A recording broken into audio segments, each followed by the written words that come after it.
Dear faithful Catholics, is Francis a true Pope? Now I'll give you an answer to this question.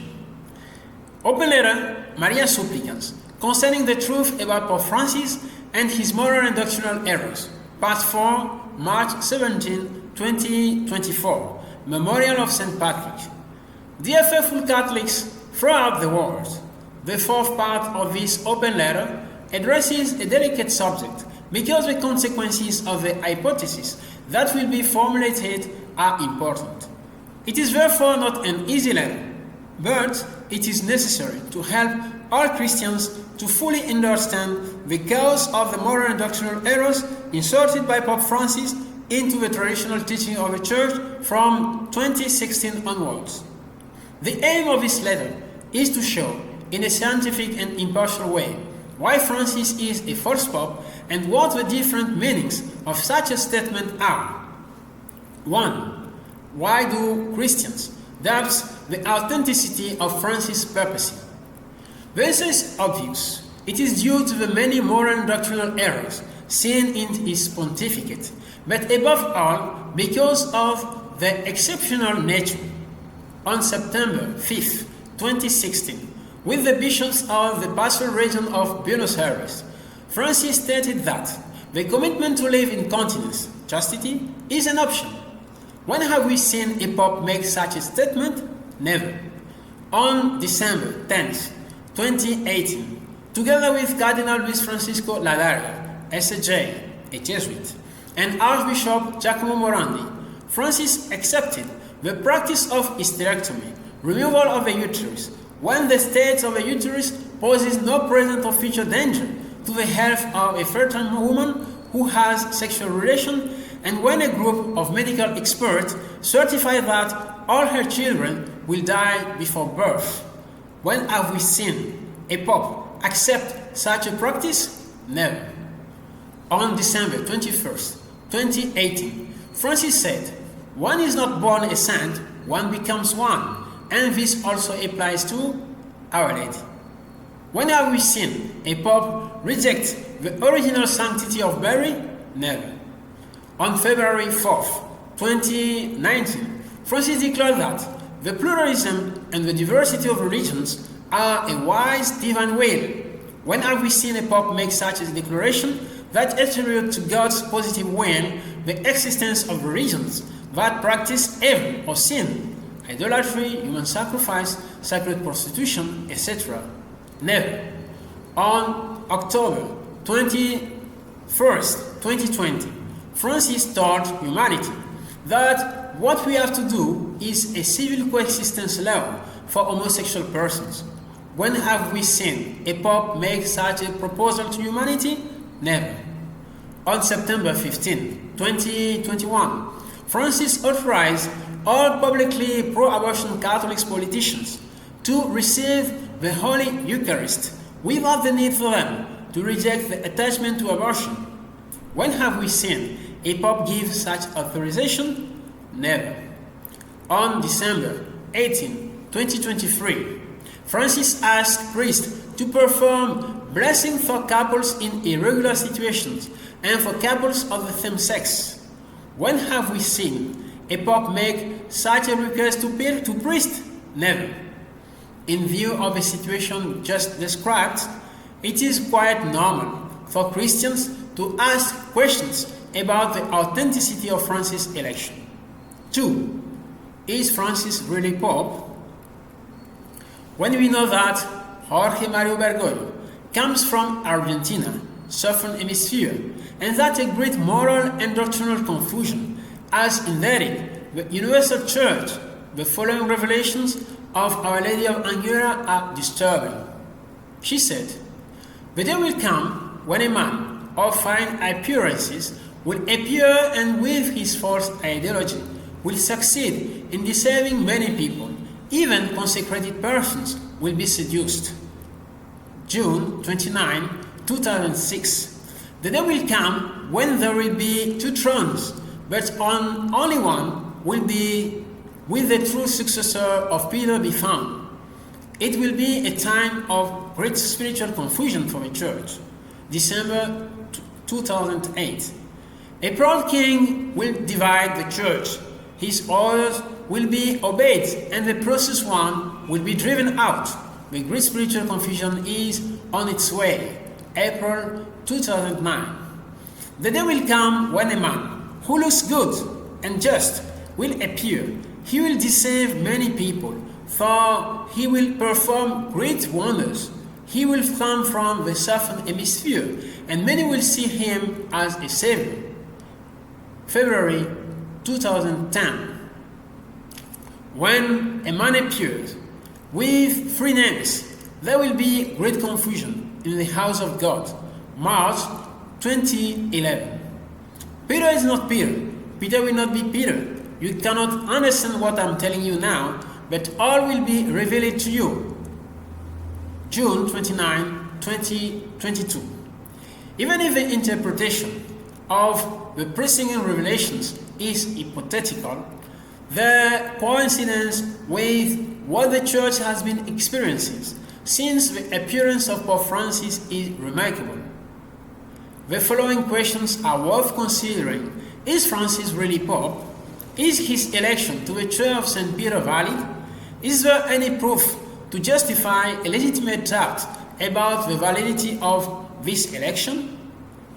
We have 2 ways of demonstrating the eventual invalidity of Francis' election: an a priori demonstration or a posteriori demonstration.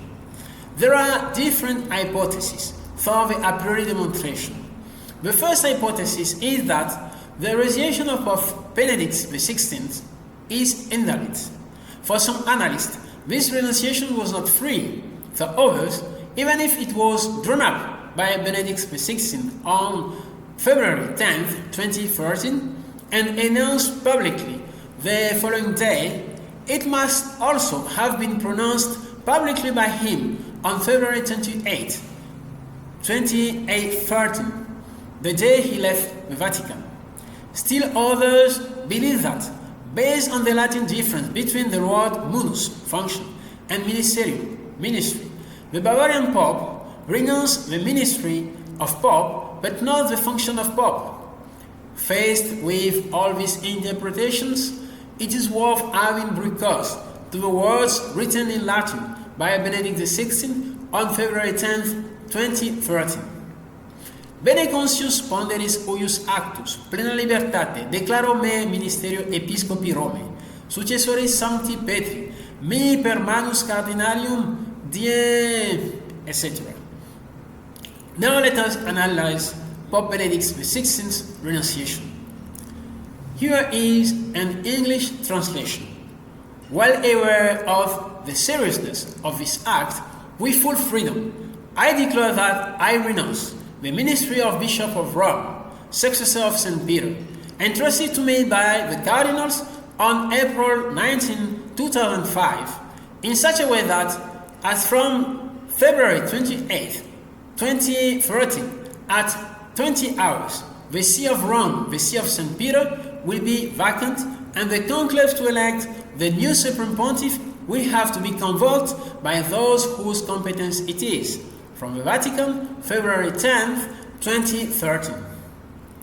There is therefore no doubt that Benedict XVI renounced freely, since he said himself that he was well aware of the seriousness of this act with full freedom. He wrote the declaration in the present and not the future tense. I declare that I renounce. In accordance with the Code of Canon Law, he specifies the date and time when the renunciation would take effect, February 28, 2013 at 20 hours. He himself deduced the logical consequences.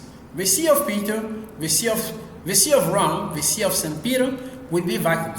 The conclave will have to be convoked to elect the new Supreme Pontiff. It should be noted that, in accordance with the Code of Canon Law, he could have freely reversed his decision and cancelled his renunciation between the 10th and the 28th, but he did not do so. This further reinforces really This further reinforces the free nature of his decision. As a result, his renunciation really took effect on February 28, 2013 at 8 p.m.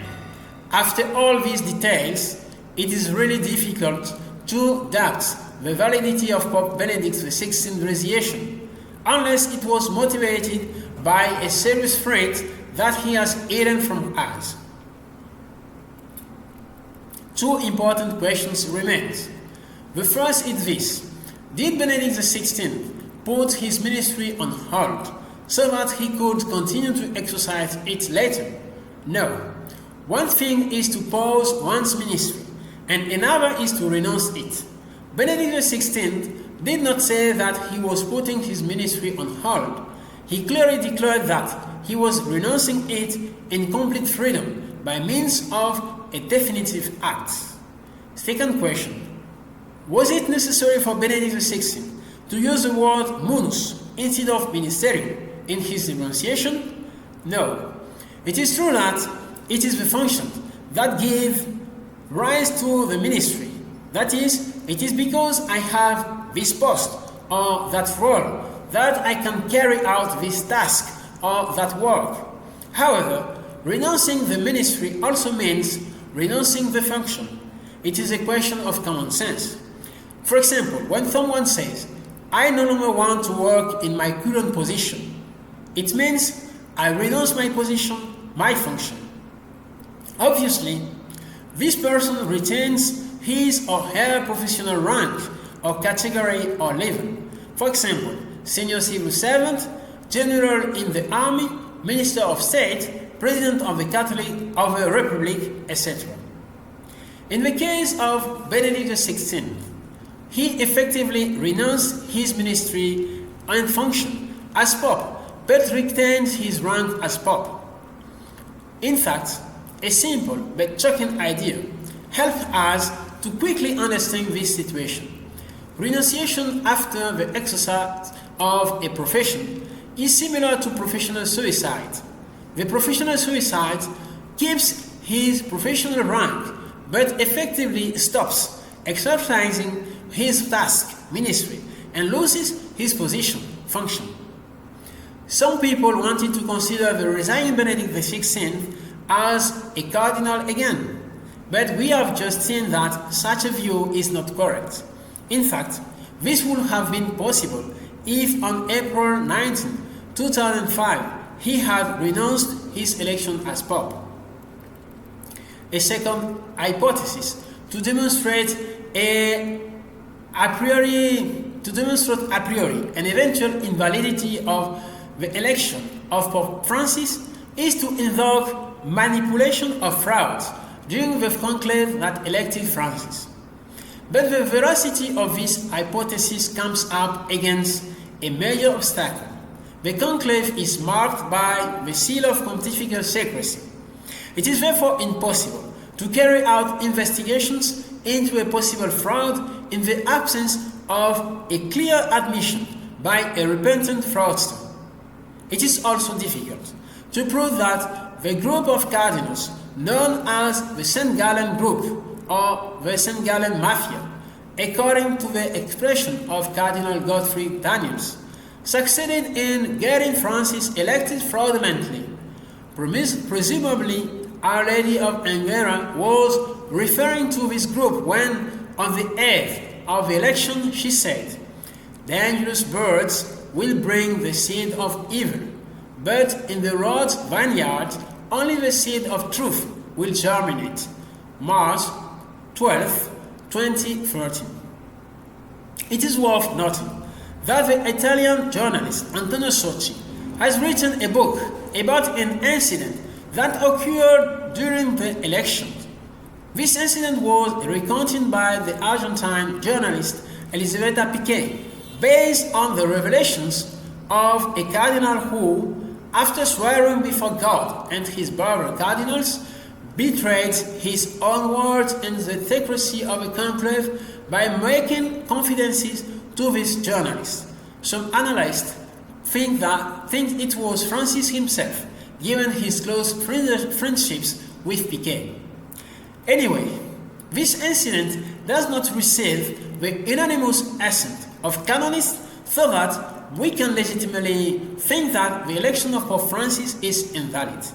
In the end, it is difficult, if not impossible, to obtain a priori proof of invalidity, and it is prudent to follow the attitude of the 117 cardinals who took part in the conclave that elected Francis and who consider that he is really Pope. Ray, Bertone, Meissner, Iñiguez, Rocco, Tutamonsi, Sepe, Napier, Cipriani, Scola, Pell, Erdo, Canizares, Divic, Cafara, Sar, Ranjit, Eck, Volki, Amato, Sarah, Berg, Piacenza, etc. The a priori demonstration of an eventual invalidity of election of Francis is possible thanks to the dogma of papal infallibility. We read, the Roman Pontiff, when he speaks ex cathedra, that is, when in discharge of his office of pastor and doctor of all Christians, he defines, by virtue of his supreme apostolic authority, that a doctrine on faith or morals is to be accepted by the universal church, possesses by the divine assistance promised to him in blessed Peter, that infallibility which the divine Redeemer when his church should be endowed in defining doctrine on faith or moral. This means that no pope can teach the universal church a moral or doctrinal error when he speaks in a definitive manner as pope, as pastor and doctor of all Christians. If we succeed in finding an error of this kind in Francis' magisterium, then this implies that he is not covered by the dogma of infallibility and is therefore not a valid pope. Is this possible? Apparently, yes, but it is up to the College of Cardinals and the College of Bishops to study this case seriously and draw all the canonical consequences. The only error that could probably show that Pope Francis is not protected by the dogma of papal infallibility is that of June 5, 2017, in relation to the post-synodal apostolic exhortation Amoris Laetitia. In fact, on September 5, 2016, Archbishop Sergio Alfredo Fenoy and the bishops of the pastoral region of Buenos Aires wrote a letter to Pope Francis explaining how they are applying Amoris Laetitia. The letter contains the following three sentences. The commitment to live in continence can be proposed. Amoris Laetitia does not ignore the difficulties of this option.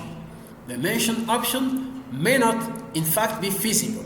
According to these three sentences, the commitment to live in continence, that is, the virtue of chastity, is an option. But this is false and constitutes heresy.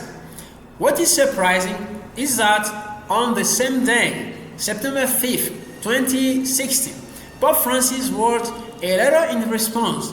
I received the letter of the Buenos Aires pastoral region. The text is very good and thoroughly explains the meaning of chapter 8 of Amoris Laetitia. There are no other interpretations.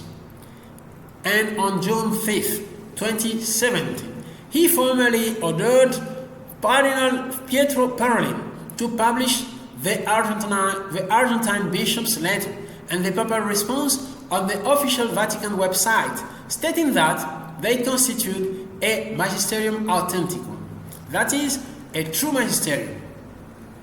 All the conditions, therefore, seem to have been met for affirming that Francis presented his approval of the heresy of the Argentine bishops as an infallible teaching. 1. His desire to have this accepted by the Universal Church is evident from the publication on the website accessible to all Christians. 2. The definitive character is confirmed by his letter of reply, which stated which states that no other interpretation is possible. 3. What he is asking to be accepted involves a moral error, which is even a heresy. 4. He gave his order to Parolin as pastor and doctor of all Christians. 3. The third and last part, is Francis a true pope?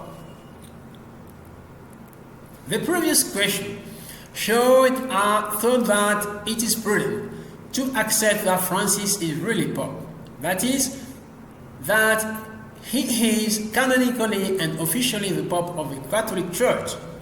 But given human freedom, one can be pope by doing what a pope should do.